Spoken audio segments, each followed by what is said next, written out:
नमस्कार मित्रांनो, तुमचं पुन्हा एकदा स्वागत आहे आपल्या मिनी व्लॉगमध्ये. पण आहे ना फ्रेंड्स, मी रोज ठरवते की नाही, आता घरापासून जाईपर्यंत कॉलेजमध्ये काय काय होते ते सगळं मी तुम्हाला दाखवीन. पण ते तसं होऊच शकत नाही. मला लक्षातच राहत नाही की शूट पण करायचं आहे. नवीन आहे ना, म्हणून सवय होऊन जाईल. आणि हो फ्रेंड्स, ही जी टीव्ही दिसते तुम्हाला LED टीव्ही म्हणतात, केला काय म्हणतात. हां, तर आमचे सर म्हणतात की हे कोणत्याच कॉलेजमध्ये नाही आहे, फक्त आपल्या कॉलेजमध्येच आहे फॅसिलिटी.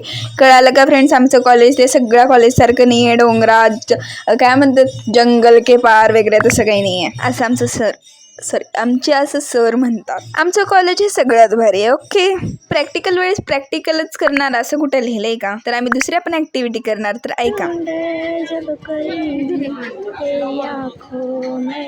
तर माझी एक फ्रेंड आहे, तिला तर हे सॉन्ग खूप आवडतं, तर हिनं प्रॅक्टिकलमध्ये पण ते सॉन्ग ऐकत होती. तर डेडिकेशन बघा फ्रेंड, डेडिकेशन. ओके, तर त्यानंतरच जसं काही रोजच्या सारखंच लेक्चर अटेंड केले. त्यानंतर आम्ही प्रॅक्टिकलला गेलो. BWचा होता, म्हणजे इलेक्ट्रिकलचा होता. आज आम्हाला आशा होती की सर आज ऑफ देतील, कारण इलेक्ट्रिकल ब्रांचचं काहीतरी फंक्शन होतं, पण सरांनी सुट्टी नाही दिली आम्हाला. आणि मग त्यानंतर प्रॅक्टिकल झाला आणि मग मी घरी निघाले. आणि हो फ्रेंड, जसं की तुम्हाला माहिती आहे, गेल्या व्हिडिओमध्ये मला खूप लेट झालं. दरवेळेस आहे ना दुसरीकडून जाते फ्रेंड्स, पण आज मी स्टँडवरून जाणार आहे. आणि हो फ्रेंड्स, माझं एकदम हॉनेस्ट काय म्हणते वॉइसवर, हॉनेस्ट वॉइसवर असते, तर मी त्याला काय एडिट वगैरे करत नाही, बस असंच माझ्या मनात जे येईल ते बोलत जाते. तर माझं वॉइसवर कसं वाटतं आणि व्हिडिओ कसं वाटते ते नक्की सांगा. सबस्क्राईब करायला विसरू नका. बाय.